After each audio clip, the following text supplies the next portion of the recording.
चुड़ैल का पसंदीदा शाही टुकड़ा। धर्मपुर नामक गांव में गोविंद बोलकर एक ब्राह्मण रहता है। उसकी पत्नी भी रहती है। उसको उस गांव और आजू बाजू के गांव में कोई भी शुभ कार्य होता तो पूजा के लिए बुलाते थे। वो जाकर उस कार्य को पूजा को संपन्न करके वो दिए सो पैसे और तोहफे लेकर अपनी पत्नी को देते रहता था। उसके घर के बाजू में एक और पुरोहित ब्राह्मण रहता था। उसका नाम परमधाम था। वो बहुत ही आलसी था। ऊपर से बरोबर मंत्रों को भी नहीं सीखा था। वो शुभ कार्यों में जाकर जो नहीं भी आते थे वो मंत्रों को बोलकर उनका जाप करके कार्य को पूरा करता था। पर वो गलत मंत्र करके पता नहीं रहने से उसको भी पैसे और तोहफे देते थे। पर गोविंद को जितना काम मिलता था उतना परमधाम को नहीं मिलता था। इसलिए परमधाम और उसकी पत्नी कभी भी देखे तो गोविंद को देखकर जलते थे। परमधाम की पत्नी: अरे बड़े आए, इस गांव में अकेले पूजा पाठ करने वाला जैसे लोग हमेशा उसको ही बुलाते रहते हैं। क्या वो मंत्र तुमको नहीं आते क्या? तुम्हारे आलस के कारण तुम ऐसे हो, नहीं तो कितना पैसा कमाते थे, करके कहती रहती थी अपने पति से। एक दिन गोविंद पड़ोस के गांव के जमींदार के घर पर उनकी लड़की की शादी करवाता है। बढ़िया मंत्रों से मंगलसूत्र बंधवाता है। उसका काम पूरा होने के बाद जमींदार उसको पैसा और एक थैली भरकर डबल का मीठा भरकर देता है। अब गोविंद घर का रास्ता पकड़ता है। वो जंगल के रास्ते से जाते जाते अंधेरा हो जाता है।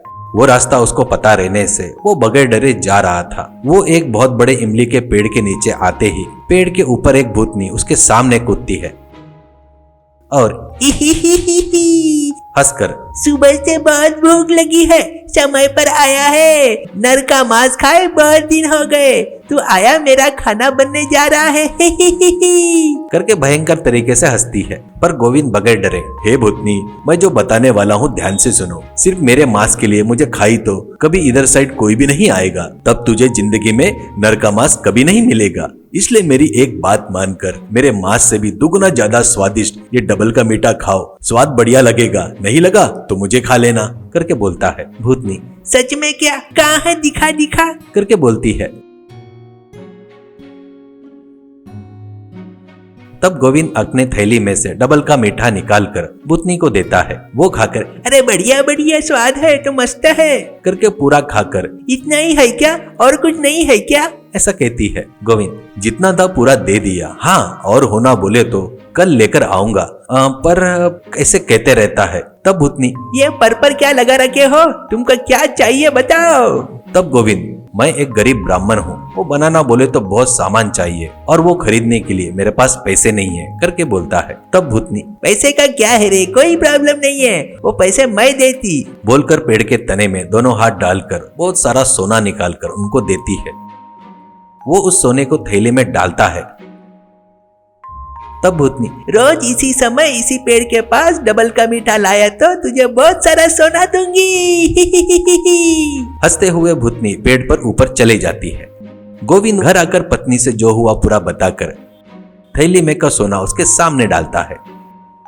तो पत्नी: तुम उस भूतनी के पास से बचकर निकल आए, ये मेरे लिए बहुत खुशी की बात है। अपने इस सोने से 2 पुश्ते बैठकर खा सकते, आराम से जी सकते हैं। उस भूतनी पर विश्वास नहीं करना, उस पेड़ के पास नहीं जाना। ऐसा कहती है। तब गोविंद: हाँ हाँ, तुम सच कह रही हो, जितना मिला है उतने में संतोष करना चाहिए। ऐसा कहता है। वैसे वो उनके घर के जगह पर बहुत बड़ा बंगला बनवाता है। कार भी खरीद कर उसमें आराम से घूमने लगता है। एक दिन बदन भरकर सोना पहनकर गोविंद के पत्नी को देखकर परमधाम की पत्नी को जलन होती है। अचानक इनके पास इतना पैसा कहाँ से आया? वो रहस्य क्या है, पता करना पड़ेगा। ऐसा सोचती है।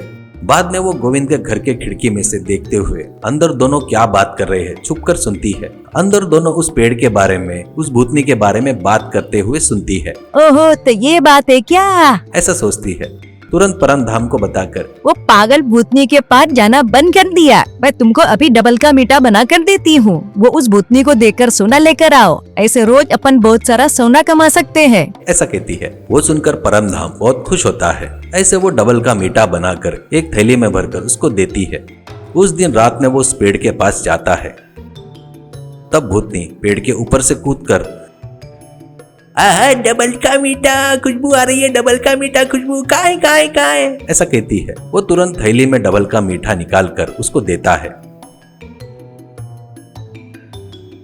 अब भूतनी वो फटाफट वो खाकर पेड़ के तने में हाथ डालकर सोना निकालकर उसके सामने डालकर, ये देख, इससे पहले एक व्यक्ति आकर मुझे धोखा देकर सोना लेकर चला गया और वापिस लौट कर नहीं आया। तू भी वैसा करेगा क्या? ऐसा कहती है परमधाम। अरे वैसा काम मैं क्यों करूँगा? इतने अच्छे भूतनी को कोई छोड़ेगा क्या? तुमको मैं रोज डबल का मीठा बनाकर लाकर दूंगा, ठीक है? तो भूतनी, तो मैं तुझे रोज सोना देती हूँ, ही ही ही ही ही। कहकर पेड़ पर उड़कर चली गई। वो खुशी से सोना लाकर पत्नी को देकर, मैं गोविंद जितना हिम्मत वाला नहीं हूँ, इसलिए जब तक भूतनी के पास था तब तक मेरी जान हलक में आ गई थी। यह बहुत फायदे वाला काम है, तो भी रोज उसके पास जाना खतरनाक हो सकता है। उस भूतनी को देखकर ही मेरा दिल जोर जोर से धड़कने लगता है, करके बताता है। तब पत्नी तुम भी सही कह रहे हो, कहती है। कुछ देर सोचकर मुझे एक आइडिया आया है। वो भूतनी पेड़ के तने में से ही सोना निकालती है ना, भर दोपहर में जाकर उस पेड़ के तने में जितना सोना है वो पूरा लेकर आओ। अब अपने को उस भूतनी से क्या कम रहेगा? ऐसा कहती है। तब परमधाम, अरे वाह, मेरी पत्नी कितनी बुद्धिमान है। कहकर सुबह होते ही एक कुराड़ी लेकर उस पेड़ के तने में बने होल को फोड़ देता है। वो पेड़ गिर जाता है। उस होल में राख के अलावा कुछ भी नहीं रहता। तब वो, पेड़ में कुछ नहीं था बोले तो मेरी पत्नी नहीं मानेगी, इसलिए राख को तो भी ले जाकर उसको दिखाना होगा, ऐसा सोचता है। उस राख की एक पोटली बांध देता है। घर आकर पत्नी से हुआ सो बताकर पोटली में का राख जमीन पर डालता है। राख जमीन पर गिरते ही बुस्स करके अंगार निकलती है उसमें से। कुछ ही क्षणों में पूरा घर जलकर राख हो जाता है।